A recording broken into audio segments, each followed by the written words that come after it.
Hello guys. तो आज हम लोग पढ़ेंगे संविधान चैप्टर। ठीक है। संविधान के चैप्टर में मैंने आपको दो भाग पढ़ा दिया है। संविधान का पहला भाग जो है वो राज्य और संघ और उसका राज्य क्षेत्र, ये आपको मैंने बता दिया है। पूरा टोटल अच्छे से एक्सप्लेन करके समझा दिया है। आप प्ले लिस्ट में जाकर के ये वो वीडियोस देख सकते हैं। भाग 2 है नागरिकता, वो भी शॉर्ट में एकदम मैंने छोटे-छोटे कीवर्ड्स के थ्रू अच्छे से समझाया है, एक्सप्लेन करके। आप कीवर्ड्स याद रख सकते हैं और एक्सप्लेनेशन सुन करके आपको उसके जो डीपली क्वेश्चंस पूछे जाएँगे तो वो आप आराम से बता सकते हैं और आर्टिकल्स आप कीवर्ड्स के थ्रू याद कर सकते हैं। ठीक है? उससे आपको ईज़ी हो जाएगा कोई भी आर्टिकल याद रखना, क्योंकि आर्टिकल में पूरा डिस्क्रिप्शन ज़्यादा दिया रहता है, तो आपको ईज़ी नहीं होता याद करना। आर्टिकल्स याद करना कठिन हो जाता है और चूंकि एग्जाम में अक्सर ऐसे ही क्वेश्चन पूछते हैं कि ये टॉपिक जो है वो कौन से आर्टिकल में है, या इस आर्टिकल में कौन सा टॉपिक दिया हुआ है, या किस बारे में बात की गई है। ऐसे ही क्वेश्चन एग्जाम में पूछते हैं। तो आपको इसमें संविधान में आर्टिकल भी याद रखना है और उसके अंदर जो डिस्क्राइब किया गया है उसको भी आपको अच्छे से याद रखना है। ठीक है। और संविधान को अच्छे से डीपली पढ़ना ये आपकी जिम्मेदारी भी है, क्योंकि आपको समझना चाहिए कि हमारे देश में हमें क्या अधिकार हैं या हमारे क्या कर्तव्य हैं। ये सारी चीजें संविधान के थ्रू हम जान सकते हैं। ठीक है। तो संविधान को पढ़ना हम सिर्फ एग्जाम देने के लिए ही नहीं पढ़ते हैं। संविधान को हम अपने इस देश में रहने के लिए, इस देश की जिम्मेदारी के तौर पे भी हमें संविधान पढ़ना चाहिए। वो हमारा, जैसे हम रामायण, कुरान ये सब पढ़ते हैं, वैसे ही हमें संविधान भी पढ़ना चाहिए। जैसे रामायण या कुरान हमारा जो धार्मिक ग्रंथ है, हमें कैसे किस प्रकार के धर्म पे चलने की शिक्षा देता है, उसी तरह जो संविधान है वो हमें देश की उन्नति कैसे करना है, देश में कैसे रहना है, हमारे कर्तव्य क्या है, हमारे अधिकार क्या है, इन सब चीजों के बारे में संविधान हमें बताता है। ठीक है। तो जैसे आप रामायण, गीता, कुरान पढ़ते हैं, वैसे ही आप संविधान को भी अवश्य पढ़िए और उसके बारे में जानिए। ठीक है। और एग्जाम में जो आता है वो तो मैं आपको डीपली एक्सप्लेन करके बताऊंगी, कीवर्ड्स के थ्रू आपको बता दूंगी कि कैसे एग्जाम में आपको अपना क्वेश्चन सही करना है, जिससे कि आप एग्जाम पास करके कहीं सेलेक्ट होकर के अपनी जीविका चला सकें। ठीक है। और एक अच्छा, मतलब एक प्रतिष्ठित जीवन जीने के लिए हमें एक अच्छी जॉब की जरूरत है, तो उसके लिए हमें इसको पढ़ना पड़ेगा। ठीक है। तो हमने आपको संविधान के भाग 3 में, जो हमारा भाग 3 में मौलिक अधिकार है, तो मौलिक अधिकारों के मैंने आपको समानता का अधिकार के अंतर्गत 14 से 18 तक जो समानता का अधिकार है वो मैंने आपको पढ़ा दिया है। ठीक है। अनुच्छेद 12 में जो है वो जो अनुच्छेद 12 में है वो मौलिक अधिकार का क्या है, परिभाषा है। ठीक है। और अनुच्छेद 13 में जो है वो अल्पीकरण है। इससे हमारे मौलिक अधिकार तब प्रभावित हो सकते हैं जब हम किसी और के मौलिक अधिकार को क्या करें, अतिक्रमण करें। ठीक है। किसी और के मौलिक अधिकार अगर अतिक्रमित होते हैं हमारे मौलिक अधिकारों से, तो क्या होगा, हमारे मौलिक अधिकार को कम कर दिया जाएगा। ठीक है। जैसे हमारा अधिकार है कि हम पूरे देश में कहीं भी घूम सकते हैं, तो इसका मतलब ये नहीं कि किसी के घर में घुस जाएंगे बिना परमिशन के, क्योंकि उसका भी अधिकार है, निजता का अधिकार, ये उसका है, तो उसके निजता के अधिकार का हनन हो रहा है। हमारे एक अधिकार की वजह से उसके निजता का अधिकार हनन हो रहा है, तो हम लोग उसके हनन नहीं कर सकते। ठीक है। कभी भी हमारा अधिकार जितना है उतना सबका समान अधिकार है। तो आज कल हम लोगों ने पढ़ा समानता का अधिकार। ठीक है। तो अनुच्छेद 12 के अंतर्गत है मौलिक अधिकार की परिभाषा, 13 में है अल्पीकरण, मतलब हमारा अल्पीकरण अभी आपको बताया कि कैसे दूसरे के अधिकार अतिक्रमित होंगे तो हमारे कम कर दिए जाएंगे। ठीक है। 14 में है कानून, मतलब कानून जो है उस कानून के समान समक्ष जो है वो सभी लोग बराबर हैं। ठीक है। 14 में। 15 में क्या है, जाति, धर्म, लिंग, जन्म स्थान के आधार पर हमारे साथ कोई भेदभाव नहीं होगा। आप कहीं भी इंडिया के कहीं भी पैदा हुए हों, आप समान हैं, चाहे साउथ इंडिया में हुए हों, नॉर्थ इंडिया में, ईस्ट वेस्ट, राजस्थान, मेघालय या तमिलनाडु या उत्तर प्रदेश, कहीं भी आप जन्म लेते हैं, आपको समान समान सभी चीजों में समानता रहेगी पूरे देश में। ठीक है। उसके बाद 16 में है कि लोक नियोजन में समानता, मतलब जो सरकारी नौकरियां रहेंगी, जो हमें जो हम सरकारी नौकरी या चुनाव लड़ने की या प्रतिनिधि चुनने की जो भी स्वतंत्रता है, वो सारी समानता दी रहेगी, ठीक है? कि सभी को समान है, हर कोई सरकारी नौकरी में या चुनाव में खड़ा हो सकता है, ठीक है? और 16 में ही कुछ आधार पे आरक्षण दिए गए हैं, जैसे महिलाओं को और कुछ पिछड़ी जातिगत आरक्षण मिला हुआ है और इस समय कुछ जो मिला हुआ है, अब जब हम बताएँगे आपको ईडब्ल्यूएस मतलब इकोनॉमिकल व्हीकल, ठीक है? इकोनॉमिकल व्हीकल जो है उनके लिए एक कानून आया है जिसके थ्रू वो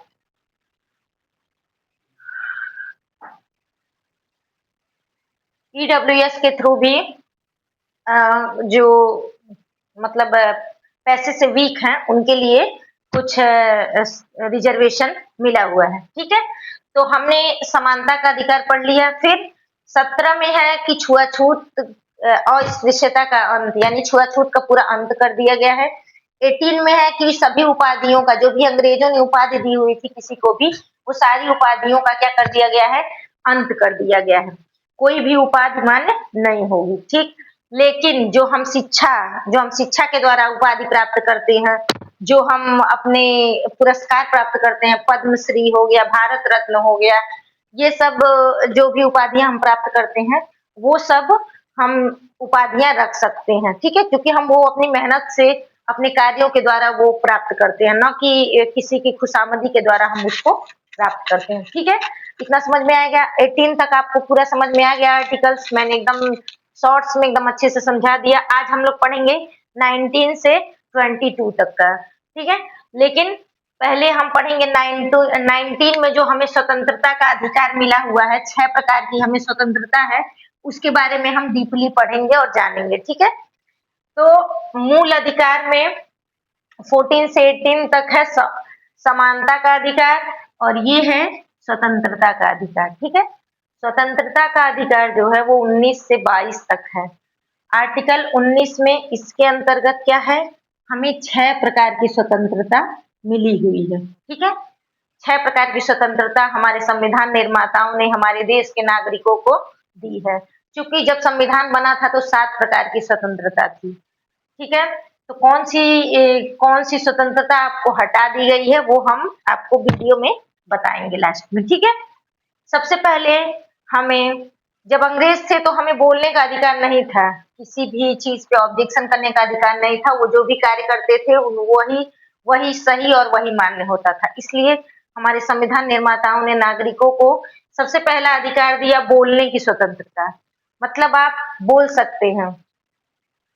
कोई भी आपके खिलाफ कोई कार्य होता है या आपको पसंद नहीं आता है वो कार्य तो आप सरकार के खिलाफ भी बोल सकते हैं। कोई आपके खिलाफ कोई ऐसी योजना आती है जो आपके फ़ायदे में नहीं है या नागरिकों को नुकसान हो सकता है उससे, तो आप उस योजना के लिए बोल सकते हैं या किसी भी टॉपिक पे आपको बोलने का पूरा अधिकार है। लेकिन बोलने का अधिकार है, लेकिन अभी मैंने आपको पढ़ाया कि अल्पीकरण, जब तक किसी और की जो आज़ादी आप नहीं छीन सकते, मतलब किसी और को जो मूल अधिकार प्राप्त है, उसका अतिक्रमण नहीं करना है, ठीक है? तो बोलने का अर्थ ये नहीं कि आप किसी को गाली दे दें, किसी को कुछ भी कह दें, ऐसा नहीं है, ऐसा नहीं कर सकते। मतलब एक मर्यादा में रह कर के आप बोल सकते हैं, ठीक है? यहीं पे चुप रहने की भी स्वतंत्रता है। मतलब आपसे कोई कुछ पूछ रहा है और आप बोलेंगे कि नहीं, मैं बोलूँगा ही नहीं, मैं चुप रहूँगा। तो ये भी आपको कानून ने ये भी आपको संविधान ने आपको ये भी स्वतंत्रता दी हुई है कि आप चाहें तो चुप रह सकते हैं। आपको मन नहीं है बोलने का तो आप ना बोलिए, कुछ नहीं बोलिए, चुप रहिए, कोई बात नहीं है, ठीक है? चुप रहने की भी स्वतंत्रता मिली हुई है, ठीक है? जब केजरीवाल को किसी कोई घोटाले में पकड़ा गया था केजरीवाल को, तो उनसे जो सीबीआई थी उनसे उनका पासवर्ड पूछती थी, उनके आईफ़ोन का। क्योंकि आईफ़ोन का पासवर्ड अगर नहीं सही नहीं डालेंगे, तो उसको अगर किसी ऐसे तरीके से तोड़वाते हैं पासवर्ड को, तो वो क्या उसमें का जितना डाटा रहता है वो सारा डाटा डिलीट हो जाता है। तो इसलिए वो केजरीवाल से पासवर्ड पूछते थे तो पासवर्ड वो नहीं बताए ना। वो बोले मैं चुप रहूंगा। किस अधिकार से चुप रहूंगा? ये चुप रहने का जो अधिकार है इसके थ्रू मैं चुप रहूंगा, मैं नहीं बोलूंगा। और आपका अधिकार नहीं है कि मुझे जबरदस्ती बुलवा सकते हैं, ठीक है। तो किसी को आप जबरदस्ती नहीं बुलवा सकते। अगर उसका मन है कि वो चुप रहेगा तो उसे चुप रहने का भी अधिकार है। अगर बोलने का अधिकार है तो चुप रहने का भी अधिकार है। अगर मान लीजिए नागरिकों को बोलने का अधिकार दिया जा रहा है तो बोलने का अधिकार देंगे तो उनको पूछने का भी अधिकार है। तो इसी के थ्रू जनता जो है वो सरकार से सवाल पूछ सकती है, जानकारी प्राप्त कर सकती है। कुछ भी विषय में उसको जानना है कि ये आपने इतना पैसा इस चीज में लगाया तो किस किस मद में आपने खर्च किया है, ये मुझे बताइए।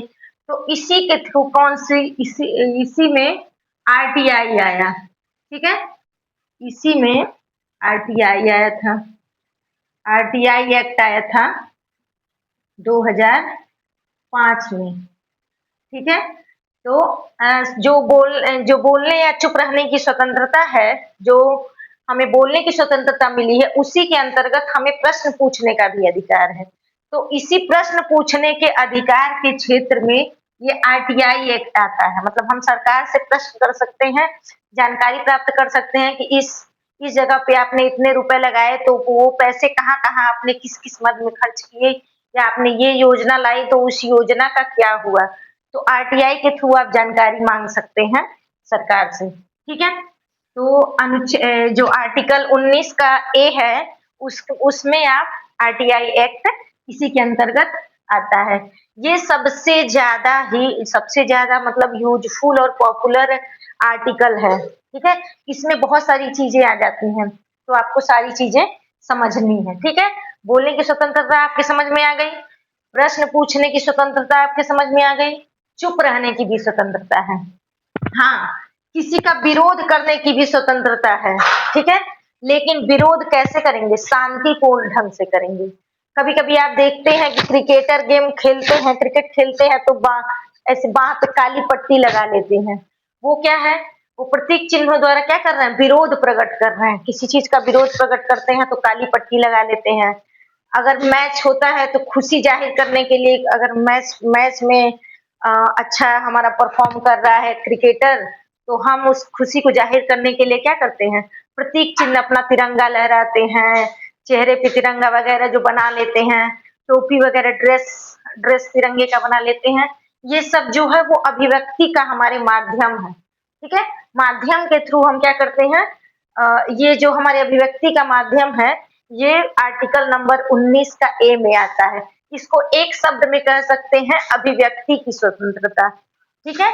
इसमें अभिव्यक्ति की स्वतंत्रता है। हम किसी किसी प्रतीक चिन्ह के द्वारा हम अपना विरोध प्रकट कर सकते हैं, खुशी प्रकट कर सकते हैं। जैसे मान लीजिए हमारा कोई चुनाव में खड़ा हुआ, वो हमारी पार्टी, तो पार्टी हमारी खड़ी हुई, तो पार्टी जीत गई तो हम उस जीत को जश्न के रूप में हम शेयर कैसे करते हैं, या कोई मैच जीत गए तो पटाखा फोड़ करके शेयर करते हैं। हाँ, बस किसी अन्य को नुकसान नहीं पहुंचाना है और न किसी और की आजादी को हम हनन कर सकते हैं, लेकिन अपनी जो खुशी है, दुख है, उसे प्रकट कर सकते हैं बिना किसी को नुकसान पहुंचाए, ठीक है। और किसी पार्टिकल जिसे किसी पॉलिटिकल पर्सन से हमें तकलीफ है, या कोई उन्होंने ऐसा काम कर दिया जो जनता को पसंद नहीं आया, तो वो उनका पुतला जला करके अपना विरोध प्रकट करते हैं, ठीक है। उनका पुतला जला करके विरोध प्रकट करते हैं, तो उनको नहीं जला रहे हैं ना, लेकिन पुतला जला रहे हैं। तो पुतला के थ्रू क्या करते हैं, हम अपना विरोध प्रकट करते हैं। झंडा दिखा करके खुशी प्रकट करते हैं। जैसे देखो, देश में कोई राष्ट्रीय शोक रहता है तो हमारा झंडा झुका दिया जाता है, ठीक है। तो ये क्या है? प्रतीक है। प्रतीक के द्वारा हम बताते हैं कि हमारे देश में राष्ट्रीय शोक चल रहा है, ठीक है। तो झंडे के थ्रू हम बता सकते हैं, पुतला जला करके बता सकते हैं, या फूल माला पहना करके ये खुशी प्रकट कर सकते हैं, काली पट्टी बांध करके विरोध प्रकट कर सकते हैं। इसी के अंतर्गत प्रेस की भी स्वतंत्रता है।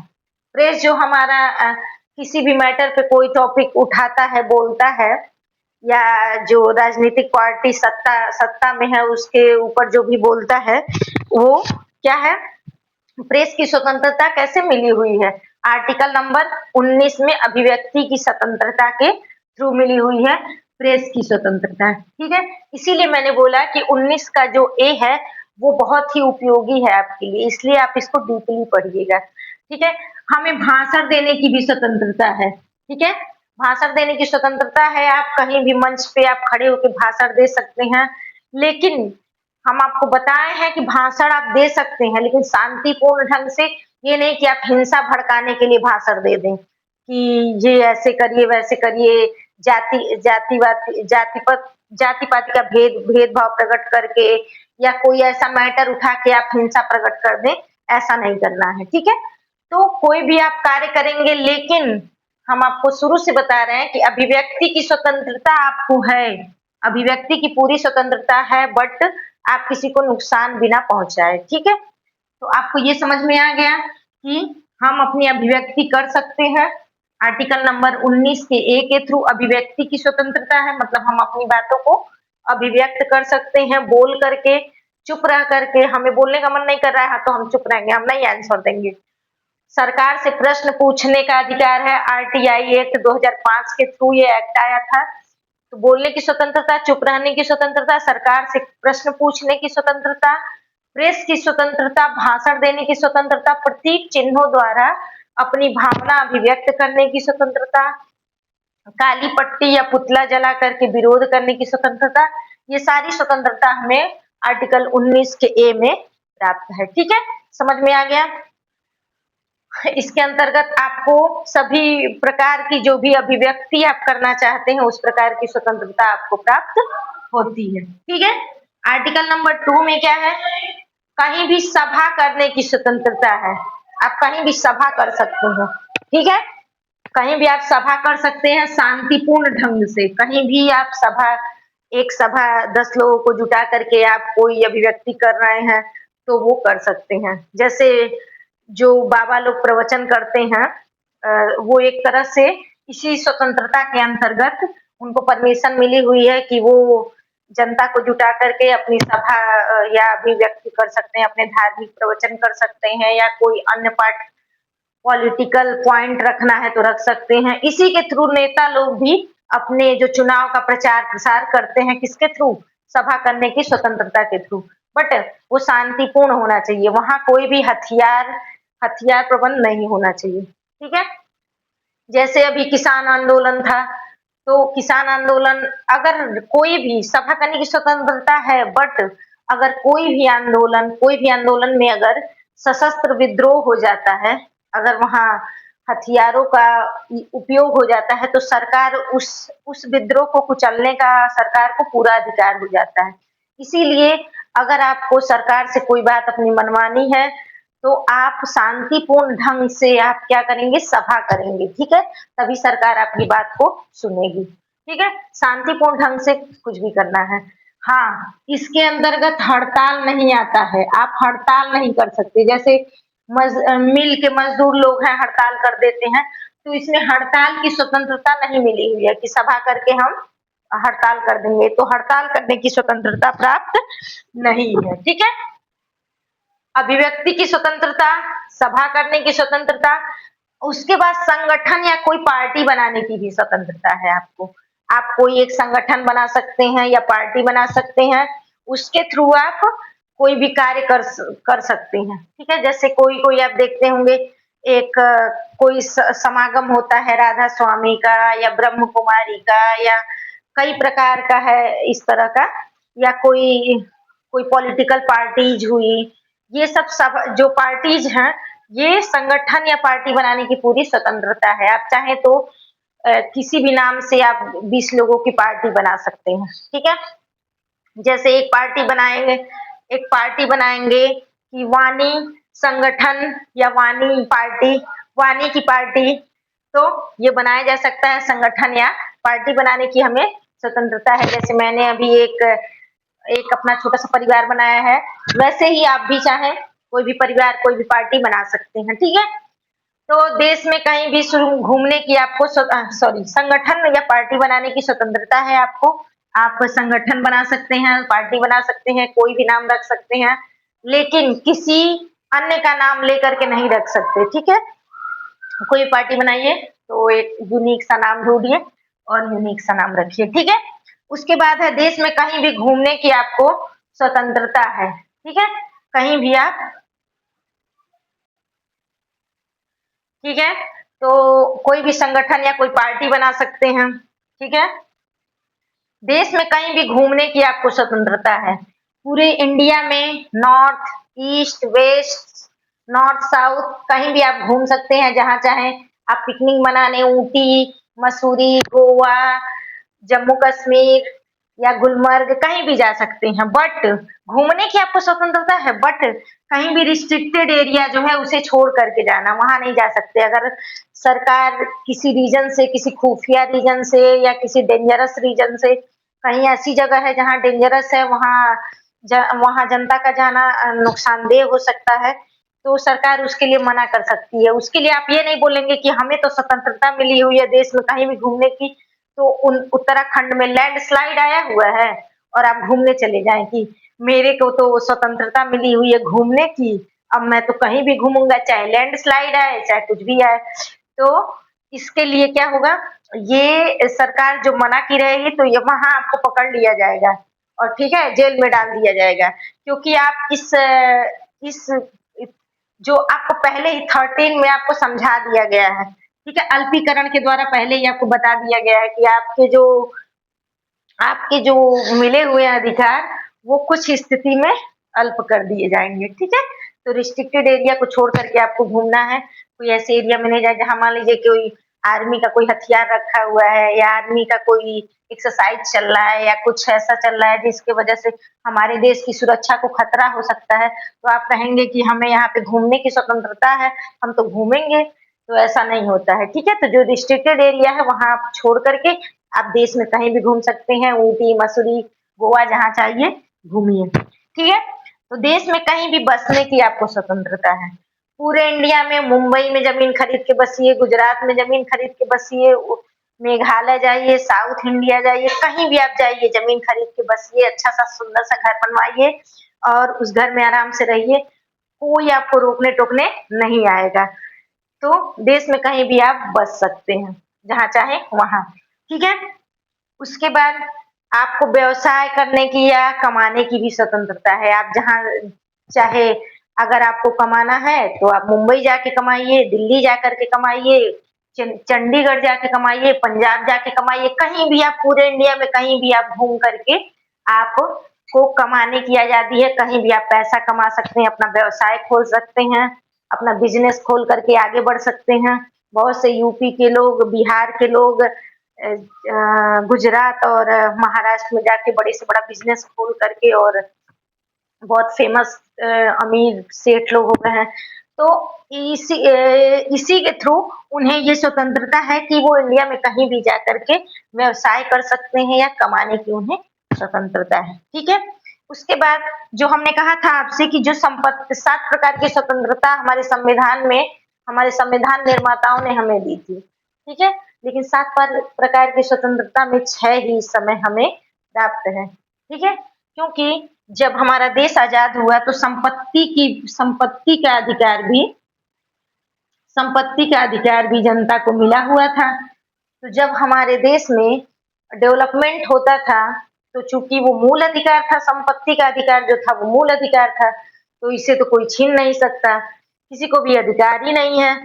जब आपातकाल आएगा तो राष्ट्रपति कुछ टाइम के लिए निरस्त कर सकता है और संसद कानून बना करके ही इसे हटा सकती है। तो उस समय ऐसा कोई कानून ही नहीं था। तो जब रोड बनता था तो जिसका खेत, मान लीजिए इनका खेत रास्ते में पड़ गया, तो ये बोलते थे कि नहीं मैं अपना जमीन नहीं दूंगा, और चूंकि इन्हें मूल अधिकार प्राप्त है तो इनकी जमीन सरकार जबरदस्ती ले नहीं सकती। अब फिर रोड को ऐसे टेढ़ा करना पड़ता था, तो जिसकी वजह से मान लीजिए जहाँ एक रोड पे यहाँ घुमाव ज्यादा पड़ जाता था, उससे सरकार को नुकसान होता था और जनता को भी नुकसान होता था।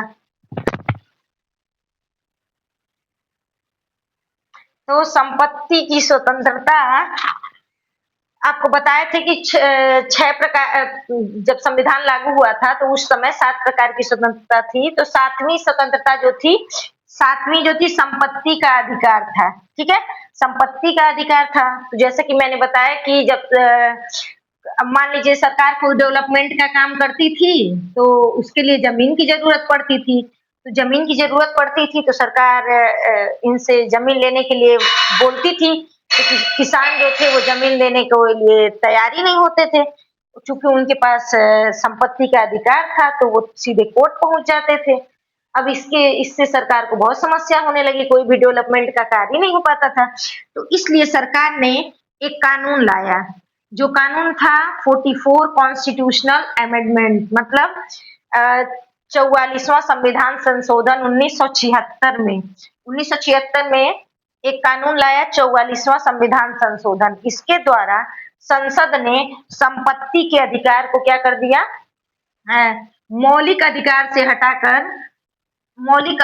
हटाकर 300 क में डाल दिया, ठीक है? तो मौलिक अधिकार संपत्ति का अधिकार नहीं रह गया।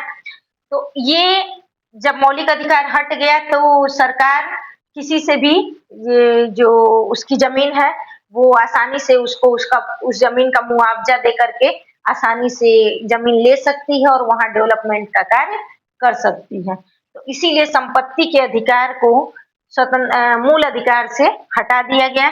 किस संविधान के थ्रू किस संविधान संशोधन के थ्रू?